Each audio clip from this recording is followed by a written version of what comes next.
A chave dos grandes mistérios. Parte 7. Solução dos problemas filosóficos. Primeira série. O que é a verdade? É a ideia idêntica ao ser. O que é a realidade? É a ciência idêntica ao ser. O que é a razão? É o verbo idêntico ao ser. O que é a justiça? É o motivo dos atos idênticos ao ser. O que é o absoluto? É o ser. Concebe-se algo acima do ser? Não.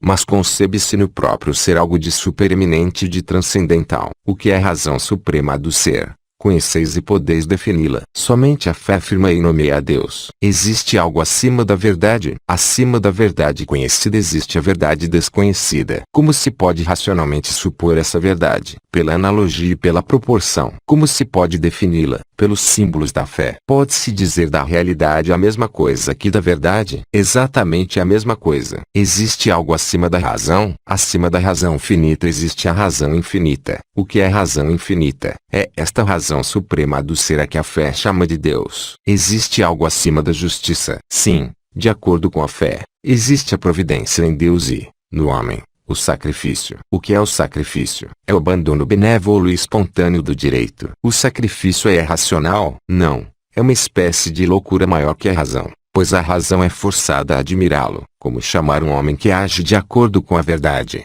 a realidade, a razão e a justiça? É um homem moral. E se pela justiça ele sacrifica seus atrativos, é um homem de honra. E se, para imitar a grandeza e a bondade da providência, ele faz mais do que seu dever e sacrifica seu direito pelo bem dos outros, é um herói. Qual é o princípio verdadeiro do heroísmo? É a fé. Qual é o seu sustento? A esperança. E sua regra? A caridade. O que é o bem? É a ordem. O que é o mal? É a desordem. Que prazer é permitido? O gozo da ordem. Que prazer é proibido? O gozo da desordem. Quais são as consequências de um e de outro? A vida e a morte na ordem moral. O inferno, com todos os seus horrores, tem, pois, razão de ser no dogma religioso. Sim, é a consequência rigorosa de um princípio. E que princípio é esse? A liberdade. O que é a liberdade? É o direito de fazer o dever com a possibilidade de não o fazer. O que é faltar com o dever? É perder o direito.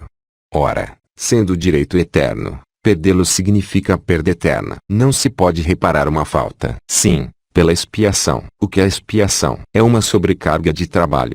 Assim, porque fui preguiçoso ontem, devo realizar, hoje, uma dupla tarefa. Que pensar dos que se impõem sofrimentos voluntários? Se é para remediar a atração brutal do prazer, são sábios. Se é para sofrer no lugar dos outros, são generosos. Mas, se o fazem sem conselho e sem medida, são imprudentes. Assim, diante da verdadeira filosofia, a religião é sábia em tudo que ordena. Vós o vedes. Mas se enfim estivermos errados em nossas esperanças eternas, a fé não admite essa dúvida. Mas a própria filosofia deve responder que todos os prazeres da terra não valem um dia de sabedoria, e que todos os triunfos da ambição não valem um só instante de heroísmo e de caridade. Segunda série. O que é o homem? O homem é um ser inteligente corporal feito à imagem de Deus e do mundo, uno em essência, triplo em substância. Imortal e mortal. Dizeis triplo em substância. Teria o homem duas almas ou dois corpos? Não. Tem em si uma alma espiritual, um corpo material e um mediador plástico. Qual é a substância desse mediador? É a luz em parte volátil e em parte fixada. O que é a parte volátil dessa luz? É o fluido magnético. E a parte fixada? É o corpo fluídico. A existência desse corpo é demonstrada, sim, pelas experiências mais curiosas e mais conclusivas. Falaremos disso na terceira parte deste livro. Essas experiências são artigos de fé? Não, pertencem à ciência. Mas a ciência preocupar-se-ia com isso. Ela já se preocupa, uma vez que escrevemos este livro e uma vez que o ledes. Dai-nos algumas noções sobre esse mediador plástico. Ele é formado por uma luz astral ou terrestre e transmite ao corpo humano a dupla imantação. Ao agir sobre essa luz, a alma, por suas volições, pode dissolvê-la ou coagulá-la, projetá-la ou atraí-la. Ela é o espelho da imaginação e dos sonhos. Reage sobre o sistema nervoso e produz, assim, os movimentos do corpo. Essa luz pode dilatar-se indefinidamente e comunicar suas imagens a distâncias consideráveis. Ela imanta os corpos submetidos à ação do homem e pode, fechando-se, atraí-los para si. Pode assumir todas as formas evocadas pelo pensamento e, nas coagulações passageiras de sua parte resplandecente, aparecer aos olhos e até mesmo oferecer uma espécie de resistência ao contato. Se essas manifestações e esses usos do mediador plástico são anormais, o instrumento luminoso não pode produzi-las sem ser falseado e causam necessariamente ou alucinação ou loucura. O que é o magnetismo animal? É a ação de um mediador plástico sobre um outro para dissolver ou coagular. Aumentando a elasticidade da luz vital e sua força de projeção, ela é enviada tão longe quanto se deseje e é retirada totalmente carregada de imagens, mas é preciso que essa operação seja favorecida pelo sono do sujeito, que se produz com maior coagulação da parte fixa de seu mediador. O magnetismo é contrário à moral e à religião, sim, quando dele se abusa. O que é abusar dele? É servir-se dele de maneira desordenada ou para um fim desordenado. O que é um magnetismo desordenado? É uma emissão fluídica malsã e feita com más intenções, por exemplo, para saber os segredos dos outros ou para chegar a fins injustos. Qual é, então, seu resultado? Falseia no magnetizador e no magnetizado instrumento fluídico de precisão. E é a essa causa que se devem atribuir as imoralidades e as loucuras reprovadas num grande número de pessoas que lidam com o magnetismo. Quais as condições necessárias para se magnetizar convenientemente? A saúde do espírito e do corpo, a intenção reta e a prática discreta. Que vantagens pode-se obter pelo magnetismo bem dirigido? A cura das doenças nervosas, a análise dos pressentimentos, o restabelecimento das harmonias fluídicas, a descoberta de alguns segredos da natureza. Explicai-nos tudo isso de uma maneira mais completa. Nós o faremos na terceira parte desta obra que tratará especialmente dos mistérios da natureza. Terceira parte. Os mistérios da natureza. O grande agente mágico. Falamos de uma substância propagada no infinito. A 10ª chave do tarô. A substância una que é céu e terra. Isto é, conforme seus graus de polarização, sutil ou fixa. Essa substância é o que Hermes Trismegisto chama de grande beleza. Quando produz o esplendor, ela denomina-se luz. É essa substância que Deus cria antes de todas as coisas. Quando diz que seja luz, ela é ao mesmo tempo substância e movimento. É um fluido e uma vibração perpétua. A força que a põe em movimento e que lhe é inerente denomina-se magnetismo. No infinito, essa substância única é o éter ou a luz etérea. Nos astros que magnetiza, torna-se luz astral. Nos seres organizados, luz ou fluido magnético. No homem, forma o corpo astral ou o mediador plástico. A vontade dos seres inteligentes age diretamente sobre essa luz e, por meio dela, sobre toda a natureza submetida às modificações da inteligência. Essa luz é o espelho comum de todos os pensamentos e de todas as formas. Guarda as imagens de tudo o que foi, os reflexos dos mundos passados e, por analogia, os esboços dos mundos futuros. E o instrumento da taumaturgia e da adivinhação, como nos resta explicar na terceira e última parte desta obra. Livro 1. Os Mistérios Magnéticos. Capítulo 1. A chave do mesmerismo. Mesmer encontrou a ciência secreta da natureza. Ele não a inventou. A substância primeira, única e elementar, cuja existência ele proclama em seus aforismos, era conhecida por Hermes e por Pitágoras. Sinésio, que a canta em seus hinos, encontrara sua revelação em meio às lembranças platônicas da escola de Alexandria. Mia paga, mic risa, trifagec fimorfic, perigas paresque pinoic, conogesimoefic pondaedicloes e morcige. Uma única fonte, uma única raiz de luz jorra e abre-se em 3 ramos de esplendor. Um sopro circula em volta da terra e vivifica, sob inumeráveis formas, todas as partes da substância animada. Hinos de Sinésio, hino 11. Mesmer viu na matéria elementar uma substância indiferente tanto ao movimento quanto ao repouso. Submetida ao movimento é volátil, de volta ao repouso é fixa, e ele não compreendeu que o movimento é inerente à substância primeira, que resulta não de sua indiferença, mas de sua aptidão combinada a um movimento e um repouso equilibrados um pelo outro, que o repouso não está em nenhuma parte na matéria universalmente viva, mas que o fixo atrai o volátil para fixá-lo, enquanto o volátil corrói o fixo para volatilizá-lo. Que o pretenso repouso das partículas aparentemente fixadas é somente uma luta mais encarniçada e uma tensão maior de suas forças fluídicas que se mobilizam neutralizando-se.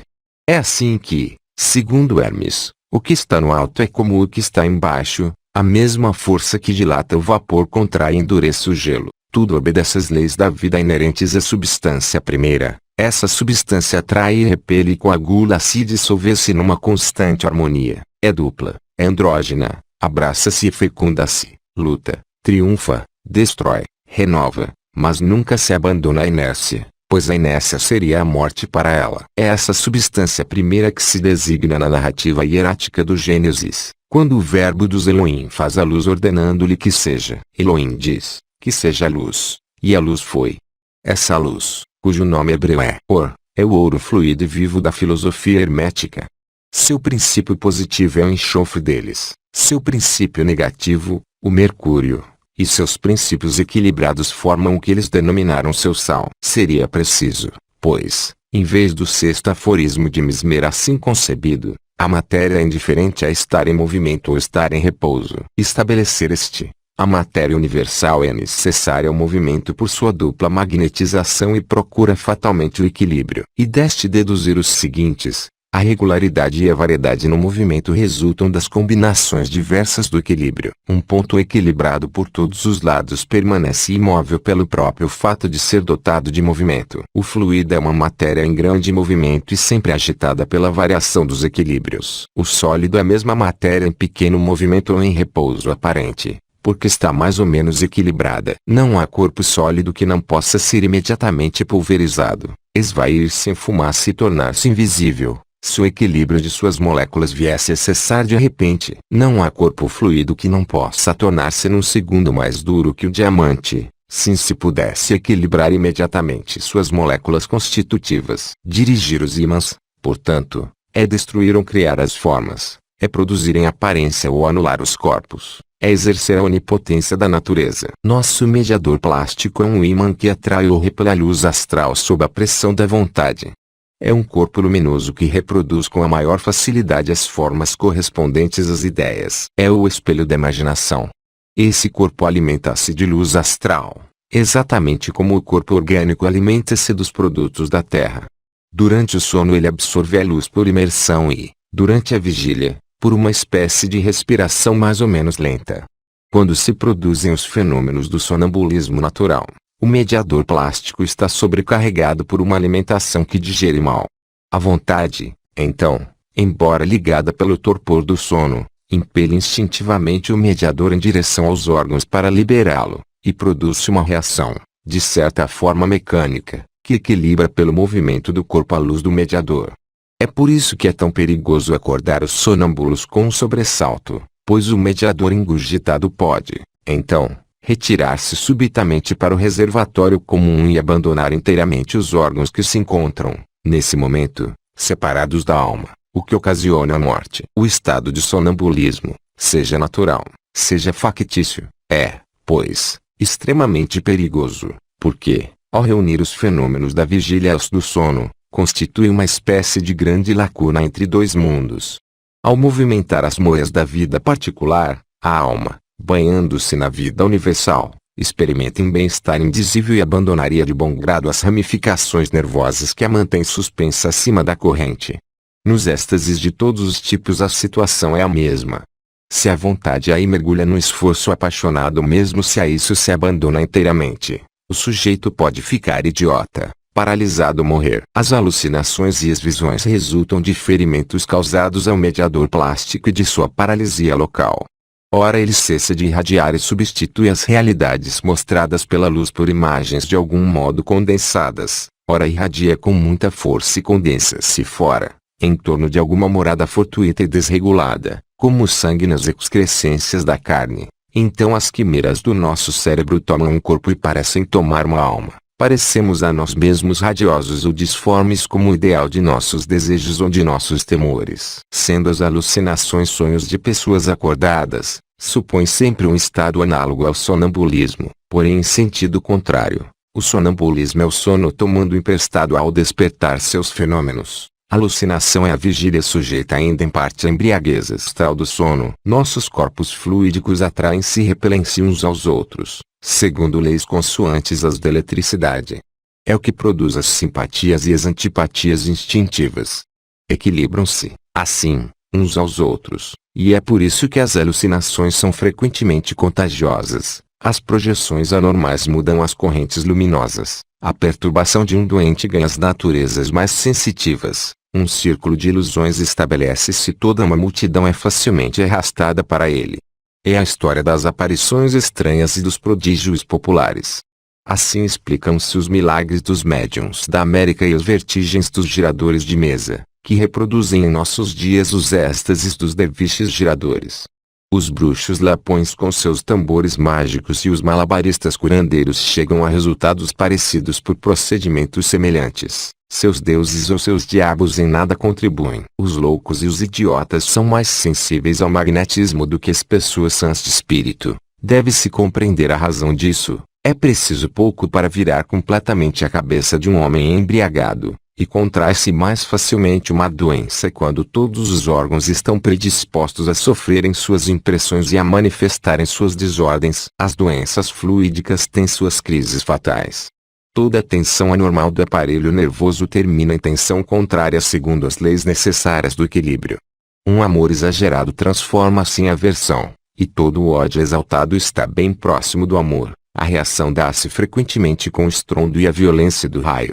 A ignorância, então, desola-se e indigna-se, a ciência resigna-se e cala-se. Há dois amores, o do coração e o da mente. O amor do coração nunca se exalta, recolhe-se e cresce lentamente pelas provações e pelos sacrifícios. O amor da mente, puramente nervoso e apaixonado, vive apenas de entusiasmo, vai contra todos os deveres, trata o objeto amado como coisa conquistada, é egoísta, exigente, inquieto, tirânico e traz fatalmente consigo o suicídio por catástrofe final ou o adultério por remédio. Esses fenômenos são constantes como a natureza, inexoráveis como a fatalidade. Uma jovem artista cheia de futuro e de coragem tinha por marido um homem de bem, um pesquisador científico, um poeta que não podia reprovar senão um excesso de amor por ela. Abandonou-o ultrajando e, desde então, continua a odiá-lo. No entanto, ela também é uma boa mulher, mas o mundo impiedoso a julga e condena. Todavia, não é agora que ela é culpada. Sua culpa, se é permitido-lhe imputar alguma, foi em primeiro lugar ter amado louco e apaixonadamente seu marido. Mas, dir-se-á, a alma humana então não é livre. Não, ela não o é mais desde que se abandona à vertigem das paixões. Apenas a sabedoria é livre. As paixões desordenadas são o domínio da loucura, e a loucura é a fatalidade. O que dissemos do amor pode-se dizer também da religião, que é o mais poderoso, mas também o mais inebriante dos amores. A paixão religiosa tem também seus excessos e suas reações fatais. Pode-se ter êxtases e estigmas, como São Francisco de Assis, e cair em seguida em abismos de devassidão e impiedade. As naturezas apaixonadas são imãs exaltados, atraem ou repelem com força. Podemos magnetizar de duas maneiras. Primeiramente, agindo pela vontade sobre o mediador plástico de outra pessoa, cuja vontade e atos encontram-se, por conseguinte, subordinados a essa ação. Em segundo lugar, agindo pela vontade de uma pessoa, seja por intimidação, seja por persuasão, para que a vontade impressionada modifique, segundo nosso desejo, o mediador plástico e os atos dessa pessoa. Magnetiza-se pela irradiação, pelo contato, pelo olhar e pela palavra. As vibrações da voz modificam o movimento da luz astral e são um veículo poderoso do magnetismo. O sopro quente magnetiza positivamente, e o sopro frio magnetiza negativamente. Uma insuflação quente prolongada na coluna vertebral, abaixo do cerebelo, pode ocasionar fenômenos eróticos. Se for colocada a mão direita sobre a cabeça e a mão esquerda sob os pés de uma pessoa envolta em lã ou em seda, ela será inteiramente atravessada por uma fagulha magnética, e pode-se ocasionar uma revolução nervosa em seu organismo com a rapidez de um raio. Os passes magnéticos servem apenas para dirigir a vontade do magnetizador, confirmando-a através de atos. São sinais e nada além disso. O ato da vontade é expresso, e não operado, por esses sinais. O carvão em pó absorve e retém a luz astral. É o que explica o espelho mágico de Dupotet. Figuras desenhadas a carvão aparecem luminosas para uma pessoa magnetizada e tomam para ela, segundo a direção dada pela vontade do magnetizador, as mais graciosas ou as mais aterrorizantes formas. A luz astral, ou melhor, vital do mediador plástico, absorvida pelo carvão, torna-se totalmente negativa. É por isso que os animais que a eletricidade atormenta, como por exemplo os gatos, gostam de enrolar-se no carvão. A medicina, um dia, utilizará essa propriedade, e as pessoas nervosas encontrarão aí um grande alívio. Capítulo 2. A vida e a morte. A vigília e o sono. O sono é uma morte incompleta. A morte é um sono perfeito. A natureza submete-nos ao sono para habituar-nos à ideia da morte, e adverte-nos por meio dos sonhos sobre a persistência de uma outra vida. A luz astral em que o sono nos mergulha é como um oceano onde flutuam inumeráveis imagens, restos das existências naufragadas, miragens e reflexos daquelas que passam, pressentimentos daquelas que vão nascer. Nossa disposição nervosa atrai-nos para aquelas imagens que correspondem à nossa agitação, à nossa fadiga especial, como um imã colocado em meio a detritos metálicos atrairia e escolheria, sobretudo, a limalha de ferro. Os sonhos revelam-nos a doença ou a saúde, a calma ou a agitação de nosso mediador plástico e, por conseguinte, também de nosso aparelho nervoso. Formulam nossos pressentimentos por meio da analogia das imagens. Pois todas as ideias têm um duplo signo para nós, relativo à nossa dupla vida. Existe uma língua do sono, de que é impossível, no estado de vigília, compreender e até mesmo reunir as palavras. A língua do sono é a da natureza, hieroglífica em seus caracteres e ritmada apenas em seus sons. O sono pode ser vertiginoso ou lúcido. A loucura é um estado permanente de sonambulismo vertiginoso. Uma comoção violenta pode despertar os loucos, assim como pode matá-los. As alucinações, quando trazem consigo a adesão da inteligência, são acessos passageiros de loucura. Toda a fadiga do espírito provoca o sono, mas, se a fadiga é acompanhada de irritação nervosa, o sono pode ser incompleto e tomar os caracteres do sonambulismo. Adormece-se por vezes sem disso se aperceber em meio à vida real, e então, em vez de pensar, sonha-se. Porque temos reminiscências de coisas que nunca nos aconteceram. É que sonhamos acordados. Esse fenômeno do sono involuntário e não sentido, que atravessa de repente a vida real, produz-se frequentemente em todos aqueles que superexcitam seu organismo nervoso com excessos, quer de trabalho, quer de vigílias, quer de bebida, quer de um eretismo qualquer. Os monomaníacos dormem quando se entregam a atos insensatos, e não têm mais consciência de nada ao acordarem. Quando o Papavoine foi preso pelos soldados, disse-lhes tranquilamente estas palavras notáveis: vós tomais o outro por mim. Era ainda o sonâmbulo que falava. Edgar Poe, esse gênio infeliz que se embriagava, descreveu de um modo terrível o sonambulismo dos monomaníacos. Ora um assassino que ouve, e acredita que todo mundo ouve, o coração de sua vítima bater através das lajes do túmulo. Ora um envenenador que, por força de dizer a si mesmo, estou em segurança, contanto que não vá denunciar a mim mesmo, termina por sonhar em voz alta que se denuncia e denuncia-se de fato. Edgar Poe não inventou ele próprio nem os personagens nem os fatos de seus estranhos contos, sonhou-os acordado, e é por isso que tão bem lhe tá as cores de uma horrível realidade. O Dr. Briere de Boismont, em sua notável obra sobre as alucinações, conta a história de um inglês, aliás muito sensato, que acreditava ter encontrado um homem com quem travara conhecimento. Este o conduzira a almoçar em sua taberna. Depois, tendo convidado a visitar a igreja de São Paulo, tentara precipitá-lo do alto da torre onde haviam subido juntos. Desde esse momento, o inglês estava obcecado por esse desconhecido, que apenas ele podia ver,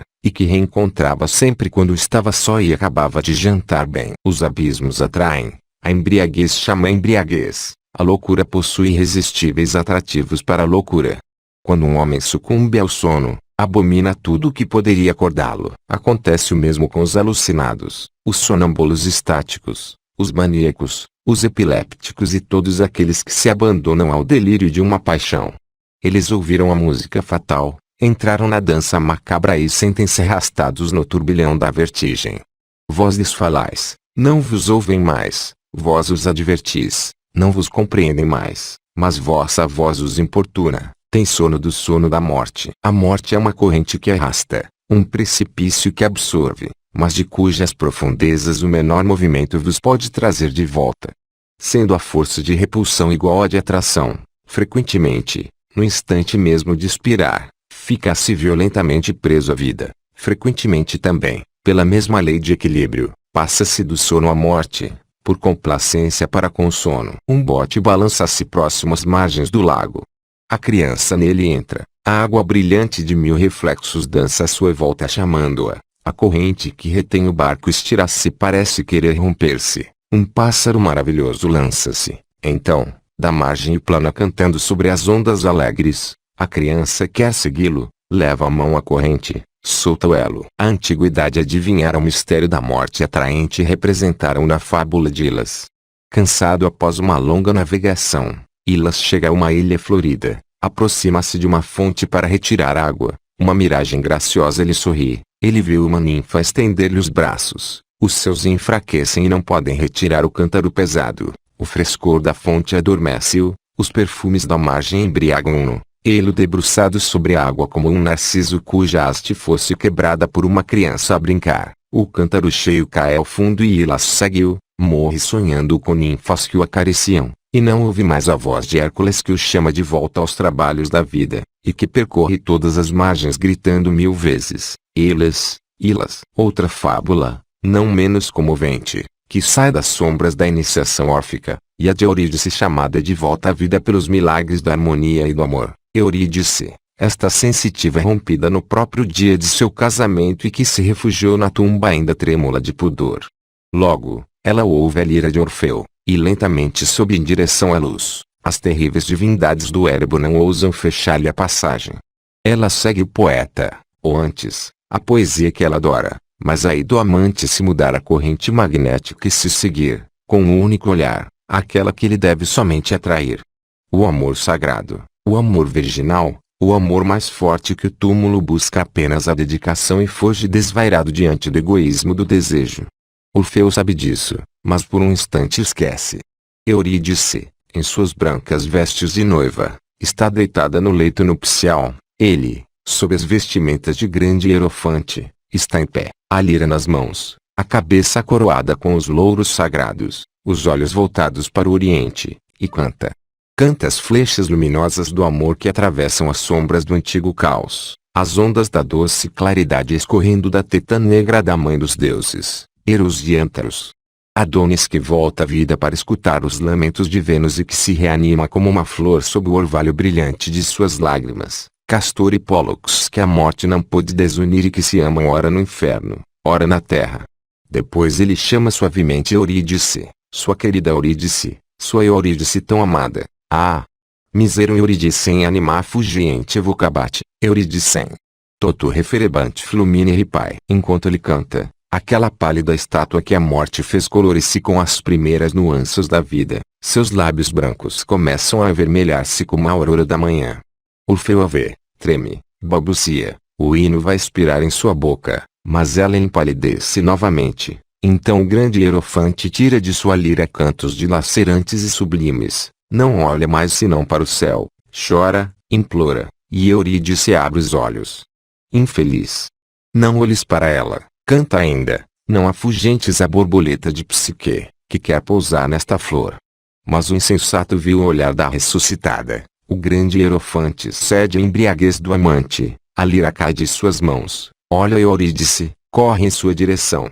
Aperta em seus braços e encontra ainda gelada, seus olhos tornaram a fechar-se, seus lábios estão mais pálidos e mais frios do que nunca, a sensitiva estremeceu. E o vínculo delicado da alma rompeu-se novamente para sempre. Eurídice está morta e os hinos de Orfeu não mais a trarão de volta à vida. Em nosso dogma e ritual da alta magia, ousamos dizer que a ressurreição dos mortos não é um fenômeno impossível na própria ordem da natureza, e nisso não negamos nem contradizemos de nenhum modo a fé fatal da morte. Uma morte que pode cessar é apenas uma letargia e um sono, mas é sempre pela letargia e pelo sono que a morte começa. O estado de quietude profunda que se sucede, nesse momento, as agitações da vida levam então a alma distendida e dormente. Não se pode fazê-la voltar, forçá-la novamente a mergulhar, senão excitando violentamente todas as suas feições e todos os seus desejos. Quando Jesus, o Salvador do mundo, estava na terra, a terra era mais bela e mais desejável do que o céu, e no entanto, para acordar a filha de Jairo, Jesus precisou gritar e sacudi-la. Foi a poder de frêmitos e de lágrimas que chamou de volta do túmulo o amigo Lázaro, Tão difícil é interromper uma alma cansada que dorme o seu primeiro sono. Todavia, o rosto da morte não tem a mesma serenidade para todas as almas que o contemplam, quando se teve frustrado o objetivo da vida, quando se levam consigo cobiças desenfreadas ou ódios insaciados. A eternidade aparece para a alma ignorante ocupada com tão formidáveis proporções de dores que ela tenta algumas vezes lançar-se novamente na vida mortal. Quantas almas assim agitadas pelo pesadelo do inferno refugiaram-se em seus corpos gelados e já cobertos pelo mármore da tumba? Foram encontrados esqueletos revirados, convulsos, retorcidos, e foi dito: aí estão homens que foram enterrados vivos. Enganavam-se frequentemente, e bem podiam ser retomados da morte, ressuscitados da sepultura que, por se terem abandonado completamente as angústias do limiar da eternidade, com ela foram ter por 2 vezes. Um magretista célebre, o Barão do Potete, ensina no seu livro secreto sobre a magia que se pode matar pelo magnetismo como pela eletricidade. Essa revelação nada tem de estranho para quem conhece bem as analogias da natureza. É certo que, dilatando-se além dos limites ou coagulando-se repentinamente o mediador plástico de um sujeito, pode-se separar sua alma de seu corpo. Basta algumas vezes provocar numa pessoa uma violenta cólera ou um enorme susto para matá-la subitamente. O uso habitual do magnetismo geralmente coloca o sujeito que a ele se abandona à mercê do magnetizador. Quando a comunicação é bem estabelecida, quando o magnetizador pode produzir a vontade e o sono, a insensibilidade, a catalepsia, etc., só lhe custaria um esforço a mais trazer também a morte. Contaram-nos, como verdadeira, uma história de que, todavia, não garantimos autenticidade. Vamos contá-la porque pode ser verdadeira. Pessoas que duvidavam ao mesmo tempo da religião e do magnetismo, desses incrédulos que se prestam a todas as superstições e a todos os fanatismos, haviam convencido, a peso de ouro, uma pobre moça a submeter-se às suas experiências. Era uma natureza impressionável e nervosa, cansada além disso pelos excessos de uma vida mais do que irregular, e já enojada da existência. Adormecem-na, ordenam-lhe que veja, ela chora e debate-se. Falam-lhe de Deus. Tremem-lhe todos os membros. Não, diz ela, ele me dá medo, não quero olhar para ele. Olhe para ele, eu quero. Ela abre então os olhos, suas pupilas dilatam-se, fica apavorante. O que você está vendo? Não consigo dizer. Oh! Por misericórdia, acordem-me. Não, olhe e diga o que está vendo. Vejo uma noite negra em que turbilhonam fagulhas de todas as cores em volta de 2 grandes olhos que se movem sem parar. Desses olhos saem raios que se enrolam em serpentinas e ocupam todo o espaço. Oh! Isso me dói. Acordem-me. Não. Olhe. Para onde mais querem que eu olhe? Olhe dentro do paraíso. Não, não posso subir até lá. A grande noite me rechaça e volto sempre a cair. Então olhe dentro do inferno. Aí, a sonâmbula agita-se convulsivamente. Não. Não, grita soluçando. Não quero, me daria vertigem. Cairia. Oh! Segurem-me. Detenham-me. Não, desça. Aonde querem que eu desça? Ao inferno. É horrível. Não, não. Não quero ir. Vá. Misericórdia. Vá. Eu quero. As feições da sonâmbula ficam terríveis de se ver. Os cabelos em pé, os olhos esbugalhados só mostram o branco. O peito arfa e deixa escapar um som rouco. Vá até lá. Eu quero. Repete o magnetizador. Estou aqui, diz entre dentes a infeliz, caindo esgotada. Depois, não responde mais. A cabeça inerte tomba sobre os ombros. Os braços pendem ao longo do corpo. Aproximam-se dela, tocam-na. Querem, já tarde demais, acordá-la. O crime estava consumado. A mulher estava morta e os autores dessa experiência sacrílega, graças à incredulidade pública em matéria de magnetismo, não foram perseguidos. Coube à autoridade atestar um óbito, e a morte foi atribuída à ruptura de um aneurisma. O corpo, aliás, não tinha nenhuma marca de violência. Mandaram-no enterrar e encerrou-se o caso. Eis um outro caso que nos foi contado por companheiros da volta à França. 2 companheiros hospedavam-se no mesmo albergue e dividiam o mesmo quarto. Um dos 2 tinha o hábito de falar dormindo, quando então respondia às perguntas que seu colega lhe fazia. Uma noite, ele começa, de repente, a soltar gritos sufocados, O outro companheiro acorda e pergunta-lhe o que está vendo. Mas então você não está vendo, diz o que está dormindo. Não está vendo esta pedra enorme? Está se soltando da montanha. Está caindo sobre mim, vai me esmagar. Pois então fuja. Impossível, meus pés estão enroscados num espinheiro que se aperta cada vez mais. Aí. Socorro. Lá está a grande pedra que vem para cima de mim. Toma, aqui está ela, diz rindo o outro, que lhe atira na cabeça o travesseiro para acordá-lo. Um grito terrível, subitamente sufocado na garganta, uma convulsão, um suspiro, depois mais nada. O desastrado brincalhão levanta-se, puxa o colega pelo braço, chama-o, assusta-se por sua vez, grita, alguém traz uma luz. O infeliz sonâmbulo estava morto. Continua,